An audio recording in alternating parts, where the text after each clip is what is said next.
country of liberty, freedom, and rule of law, or a country of disorder, fear, and hate? Each of us has the power to answer that question. With our feet, with our voice, and with our vote.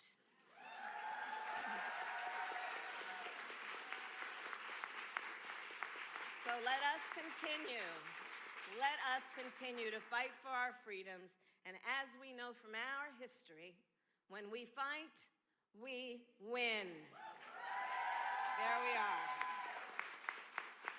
And now it is my great honor to introduce someone that I have known for many, many years, who is an extraordinary leader in every way and has done so much for the women of America and for the women of my home state of California, and a friend to all of us, the great Maria Shriver.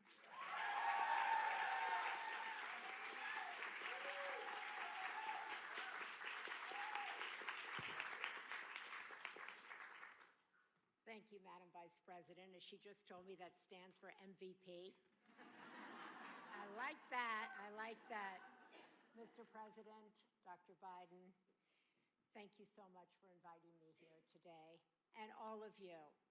I'd like to tell you to sit, but there's no chairs. But I want to say how extraordinary it is to see all of you, to see your faces, to watch you listen to the Vice President, to see the joy in your faces, to be with you all here to celebrate women's history in this extraordinary, historic home. You can just close your eyes and imagine the history that has been made here. You can see it on the walls, you can see it everywhere, you can feel it when you walk in. But today is a day to keep your eyes wide open, because you, my friends, are about to watch history get made. For the first time ever in our nation, a president, that guy right there,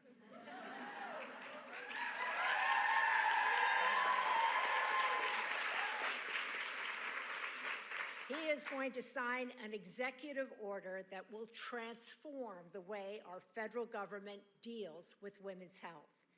This executive order will direct the most comprehensive set of executive actions ever taken to ensure that women's health gets integrated and prioritized across all federal agencies. It will galvanize new research on a wide range of topics and help prevent, diagnose, and treat women's health conditions once and for all.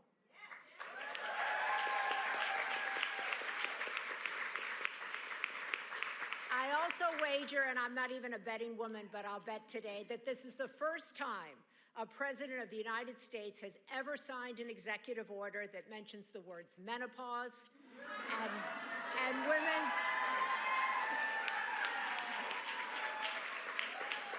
women's midlife health in it. With the stroke of his pen, women will get the answers and the care they have long sought and they so rightly deserve.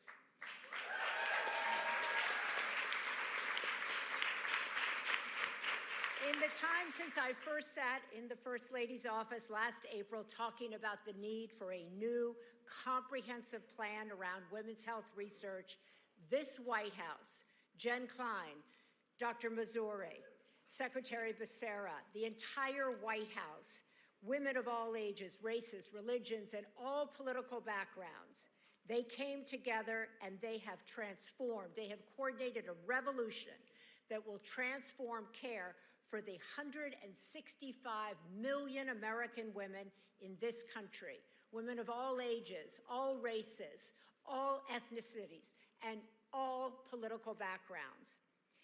This president has also called on Congress to make a bold, big, brave investment of $12 billion.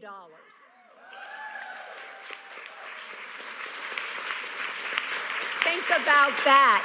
I remember saying to the First Lady, we need to get at least $1 billion. And then she said, how's 12? I'm like, that's good, I'll take it. But he called for $12 billion. Think about that, in new funding for women's health research.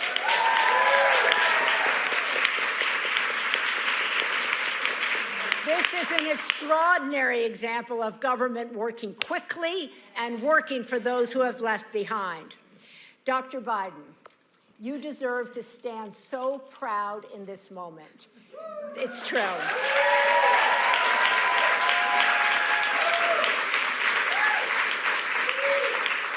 She took this mission up the flagpole, through the halls of government, into the Oval Office, and transformed the way government sees us. She and her husband have launched an entire new era for women's health research. This is an undertaking that could only be put into motion by a president who respects women.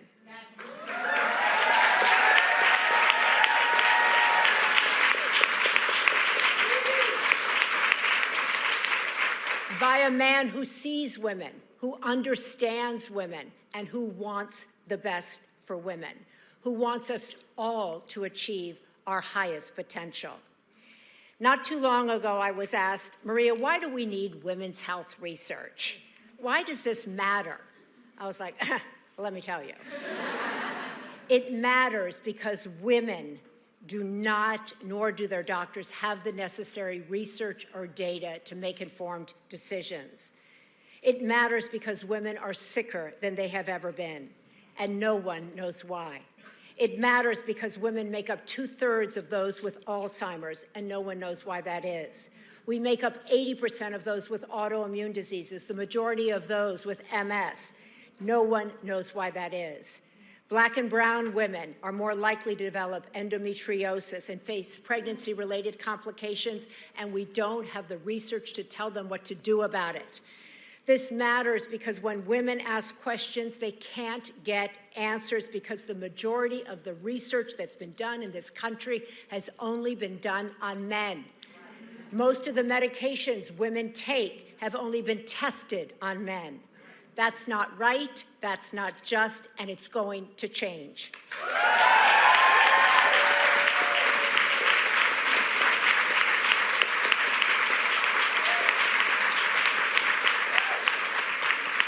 So now that the president has done his job, we have to do ours. We have to get Congress to approve the $12 billion investment this president has called for to implement this bold vision. So every woman, every philanthropist, every innovator, every advocate, every researcher, and every instigator in this room and out of this room needs to get in on this and join us in this massive undertaking. And make no mistake, this is a massive undertaking. But as those of you who are gathered in this room know very well, women have never shied away from massive undertakings. We have changed history over and over again, and guess what? We get to do it one more time.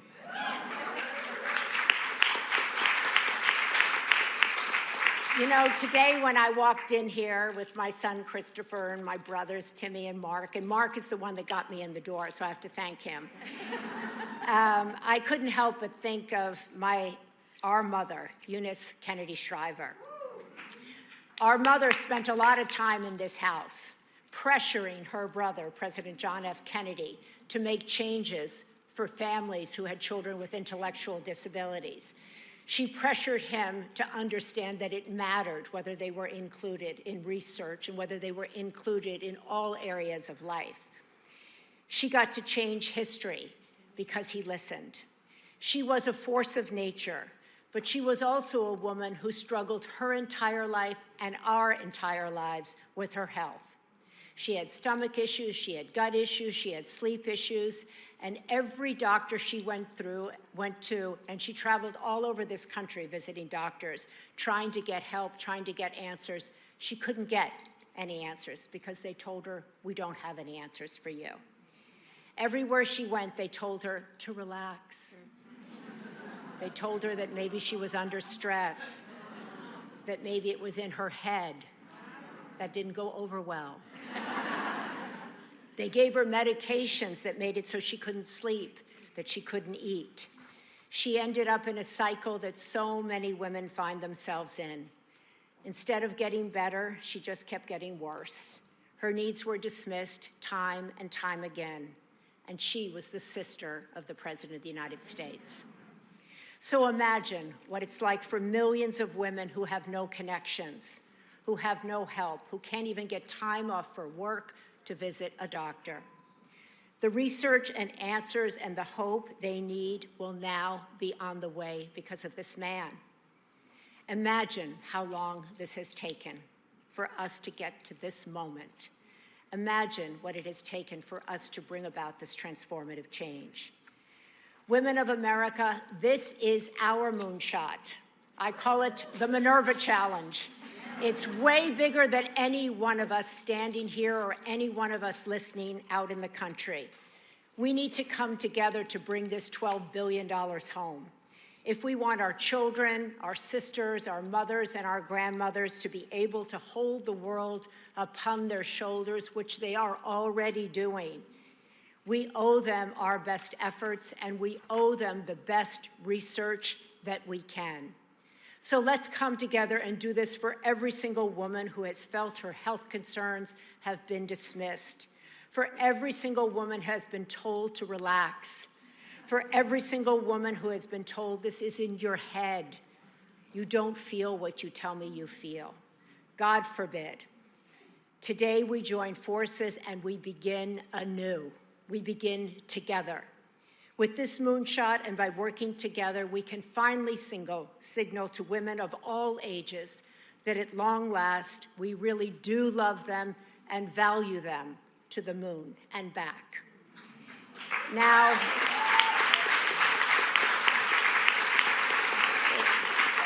it is my great honor to introduce the woman who, without none of this would be possible without her ability to take this up the flagpole, without her persistence, and without her passion, my great friend, Dr. Joe Biden.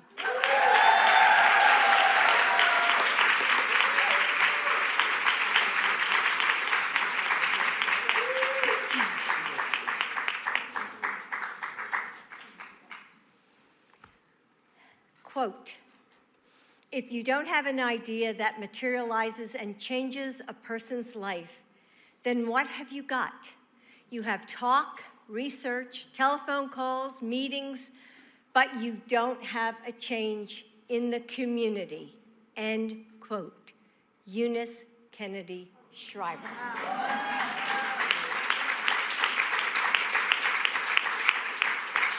Maria, you live your mother's words purely, lovingly, and relentlessly.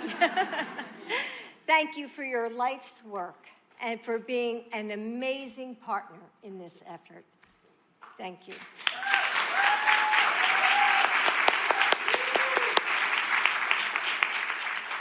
So, good morning.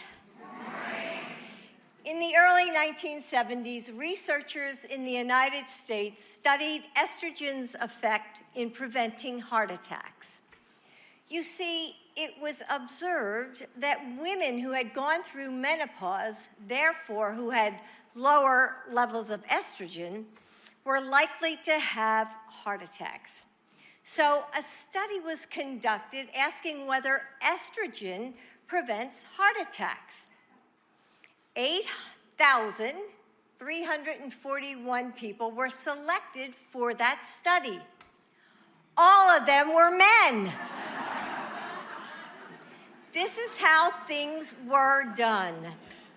Even though women are half the population, women's health research has been underfunded and understudied. Too many of our medications, treatments, and medical school textbooks are based on men and their bodies. But that ends today.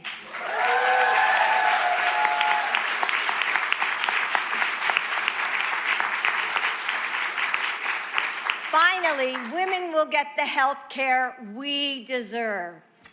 In just a few moments, my husband, President Biden, see, Joe, now I just have to say your name. Will sign the most comprehensive executive order in history to advance research on women's health. So on behalf of all of us, thank you, Joe.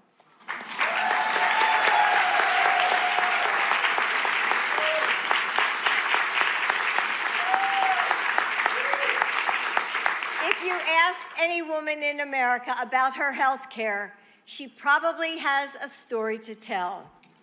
You all know her. She's the woman who gets debilitating migraines but doesn't know why and can't find treatment options that work for her.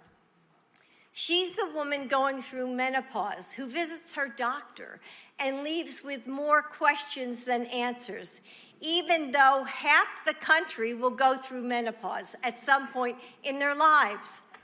She's the woman whose heart attack isn't recognized because her symptoms don't look like a man's, even as heart disease is the leading cause of death among women.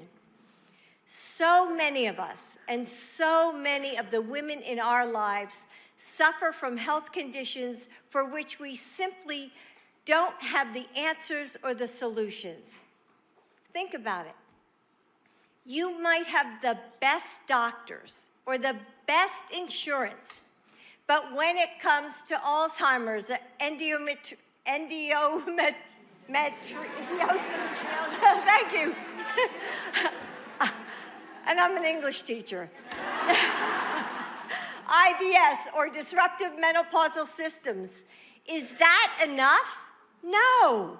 We simply don't know enough about how to prevent, detect, or treat the conditions that affect women uniquely, disproportionately, or differently. And that's the result of a choice. Because for decades, business as usual has meant understudying and underfunding research on women's health. Your president believes that this is unacceptable.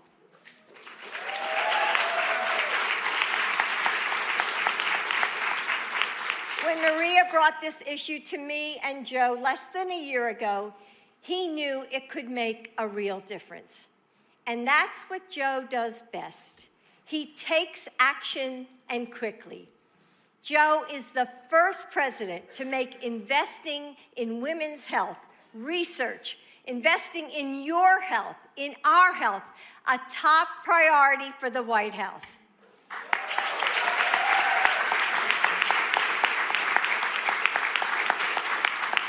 It's no secret that Joe's accomplishments on health care are historic.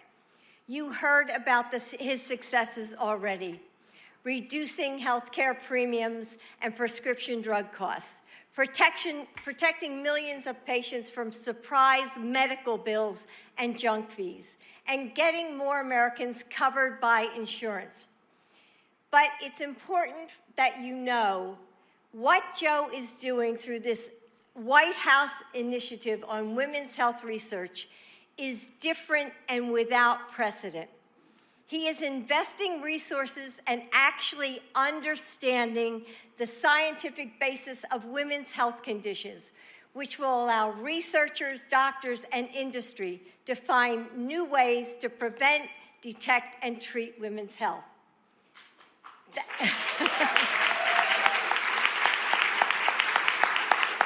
Thanks to Joe's experience and vision, he's approaching this problem differently, too. As president, Joe created ARPA-H, a new healthcare agency that pursues breakthroughs in health research at lightning speed. Just a few weeks ago, ARPA-H launched its first ever sprint for women's health, putting $100 million into women's health research and development.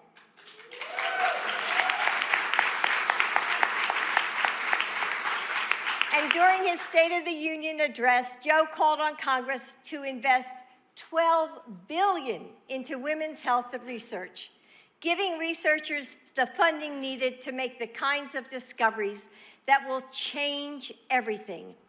And he's calling, just like Maria did, on entrepreneurs, investors, private industries, and philanthropists to do their part, because it's going to take all of us. Joe is fighting to finally deliver the answer that millions of women need about their health. This executive order wouldn't be possible without so many women who have been at this work for decades. Many of them doctors who are here with us today, Valerie, Susan, Carolyn, and so many others. So today, as we celebrate Women's History Month, let's write a new future for ourselves, for the girls and the women who will follow. A future where women leave doctors' offices with more answers than questions. A future where no woman or girl has to hear, like Maria said, "It's all in your head," or "It's just stress."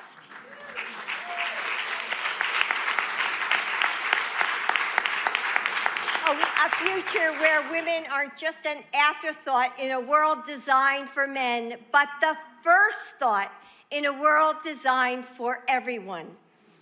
A future where women don't just survive, they lead long, healthy, and happy lives. Today is just the beginning. Thank you.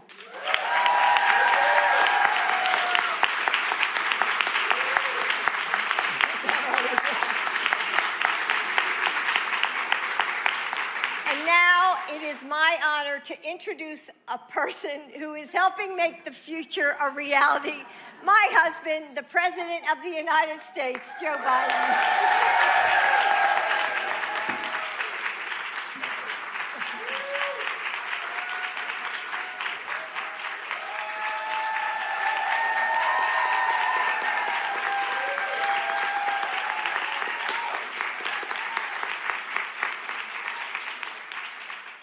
My name's Joe Biden. I'm Joe Biden's husband. Folks, happy Women's History Month. I'm smart enough to know that when you have Jill, Kamala, and Maria, and all of you, the most powerful, accomplished women in the room, all at once, I just should hush up, as my mom said, and leave. But all kidding aside, just let me say this. Yesterday was St. Patrick's Day here at the White House. Today is Women's History Month. Two of the best days of the year, back to back. The late Irish poet Eve Ann Boland wrote, "I've learned my name. I rose up, I remembered it, and now I can tell my story. It was different from the story told about me." End of quote. That poem entitled Mother Ireland, but she captures the spirit of women's history in America as well. And, you know, in your own way, all of you, or generations of women before you, have risen up, shown your power, and told your story. It's made all the difference in the world in telling the full story of America. We're the only nation in the world divided and defined. Every other nation is defined based on geography or ethnicity. We're the only nation based on an idea. Think about it. We hold these truths to be self-evident, that all women and men are created equal, endowed by, etc. Treated equally our whole lives are supposed to be. We've never fully lived up to that, but we never walked away from it either. But Jill and I, Kamala and Doug, and the entire administration have never walked away from it either, especially when it comes to women. To state the obvious, women are half the population and underrepresented across the board, but not in my administration.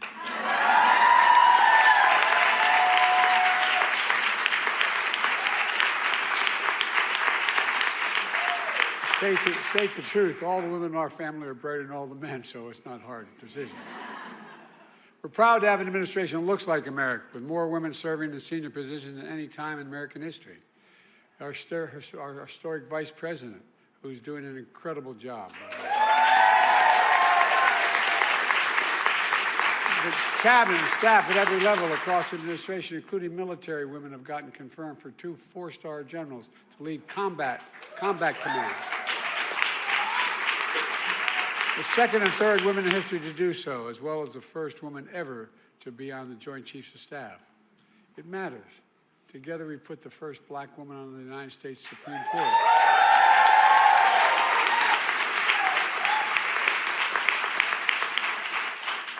And I'm mildly prejudiced, but I think she's the brightest person on the court. And more black women on the Federal Circuit Courts of Appeals than all previous presidents combined. And together we made historic progress through one of the toughest periods our nation has ever been through. Folks, And as Jill just talked about, we've launched the first ever White House initiative in women's health research to pioneer the next generation of scientific research and discovery in women's health. Think of all the breakthroughs we've made in medicine across the board, but women have not been the focus. Research has been taking much too long to get to you all. I've called on Congress, as we've said, I'm repeating myself here, $12 billion for that effort. And today we're jump-starting that investment by dedicating $200 million to the National Institute of Health to tackle some of the most pressing health problems facing women today. With the executive order I'm about to sign, I'm directing the most comprehensive set of executive actions ever taken to improve women's health, ever taken.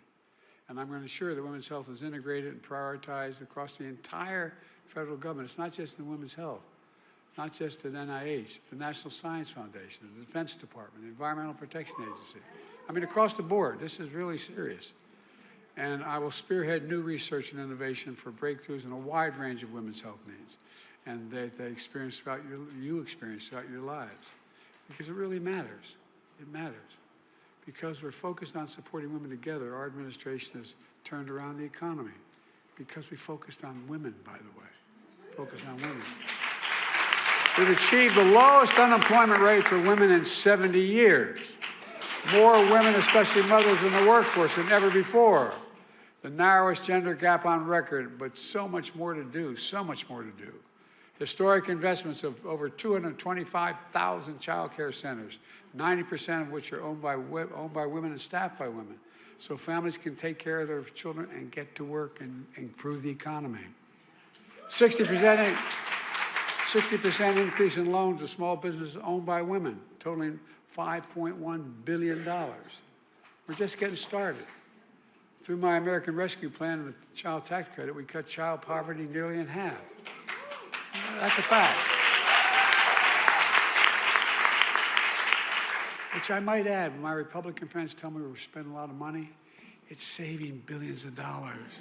Saving billions of dollars. We're actually cutting the deficit, too. Republicans voted against it and let it expire, but I'm fighting to bring the child tax credit back. And we're making sure that women can access jobs in sectors they've been historically underrepresented: manufacturing, construction, clean energy. And I make no apologies for being pro-union, but I tell you what, we had very direct meetings with union leadership. Not a joke. I said, I want you to show me on a yearly basis increased number of women in unions and increased number of minority in unions.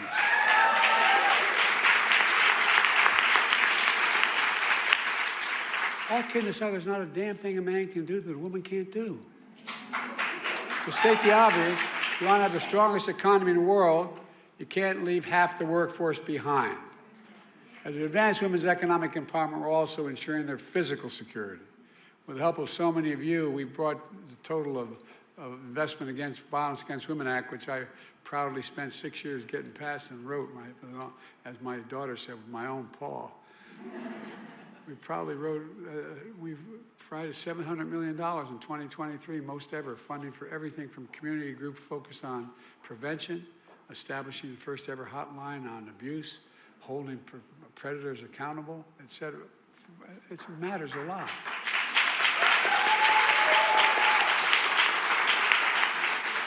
Because of women leaders in Congress, I also signed the most significant gun safety law in nearly 30 years. To keep guns out of the hands of convicted domestic abusers. The idea I had to fight to get that done? Convicted domestic abusers were not allowed under the law I wrote saying they cannot own a weapon. And so in addition to that, we finally got it passed. Anyway. So our children can learn to read and write, not learn how to duck and cover in school. I mean, seriously, think about that. In the year 2024, we're talking about children learning to duck and cover in school. But I will not stop until I ban assault weapons again in high-capacity magazines. Not a joke.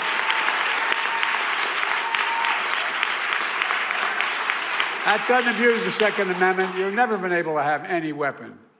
That never was the case from the very beginning. We created reforms that fundamentally shift how our military investigates and prosecutes sexual assault and domestic abuse. And by the way, she's not here today, but you all thank Kristen Gillibrand for that fight. She's in her new Lord Freedom. We also continue to stand with women and girls worldwide against rape and sexual violence as weapons of war and terror. And we've spoken on it. We're one of the few leaders in the world who've spoken against it because we're punishing countries that engage in it. But folks, as I said in my State of the Union address, there's no ordinary time in our history. Democracy is literally at stake here at home and abroad. Our basic freedoms are under assault. Freedom to vote, freedom to choose, and so much more. My predecessor and his allies in Congress make no apologies for it. But here's the deal.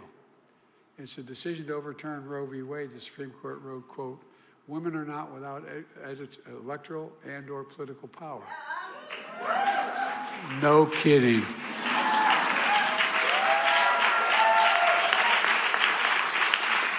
As they say in Claymont, Delaware, where I spent my childhood, they ain't seen nothing yet. No, I'm serious. Clearly, those bragging about overturning Roe v. Wade to support a national ban on abortion have no clue about the power of women. I mean it sincerely. But they're finding out. When reproductive freedom was on the ballot, the American people spoke in 2022 and 2024, and with the leadership of this woman to my left here, they're going to speak out again in 2024.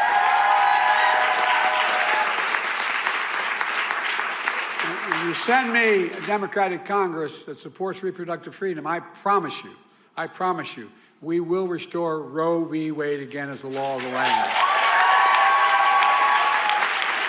Look, you've been standing a long time. So let me conclude this. You can't lead America with old ideas that take us backwards. To lead America, I was with Xi Jinping in the Tibetan Plateau. I traveled 17,000 miles with him. I spent more time than any other world leader. And the Plateau, he asked me, he said, "Can you define America for me?" I said, "God's truth." And I said, "Yes, I can. One word, possibilities." We're the only nation in the world that believes anything's possible. To lead the land of possibilities, we need a vision for the future, laying out what we can and should do and what we're going to do. I made it clear I see a future I see. I see a future where we defend democracy, not diminish it. A future where we restore the right to choose and protect our freedoms, not take them away. A future where the middle-class family has a fair shot and the wealthy begin to pay their fair taxes. I see a future where we save the planet from a climate crisis and our country from gun violence, all within our power. And above all, I see a future for all of America, a future for my daughters, my 4 granddaughters. By the way, they're incredible. You should meet my family. Oh, you think I'm kidding? I'm not. A future for all women. And I'll always be president for all Americans because I believe in America. And that's without any exaggeration, I believe in you. You're the reason I'm more optimistic than I've ever been in my entire career. So let's rise up. Know our power. Tell our story. Let's remember who we are, for God's sake. We're the United States of America. There is nothing beyond our capacity. Nothing, nothing, nothing, when we work together. So God bless you all. May God protect our troops. You are the best. It's a great honor. Oh, really, thank you. Thank you, thank you, thank you.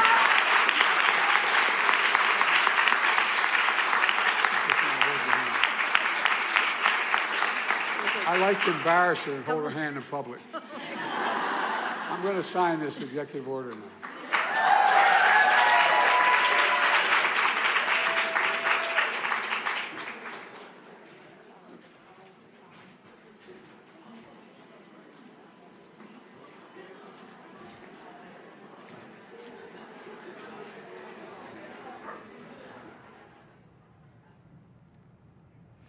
President Biden celebrating Women's History Month by signing an executive order that he is about to sign right now. Now, this is geared towards advancing and strengthening women's health research, specifically in data collection and providing easier and better funding opportunities. The Biden administration calling on Congress to approve $12 billion for this effort. Now, this is a part of the White House initiative on women's health and research that is being led by First Lady Jill Biden, who we also heard from earlier. Now, in addition to this order, the White House says that there are also more than 20 new actions and commitments by federal agencies to fund new women's health research. The White House goes on to say that these directives will ensure that women's health is prioritized and integrated to help promote a wide range of topics, including women's midlife health. Now, multiple references to this being historical. According to the National Institutes of Health, it wasn't until 1993 when it became law that women and minorities be included in clinical research. You are watching Local News Live. I'm Nicole Newman. We'll be right back.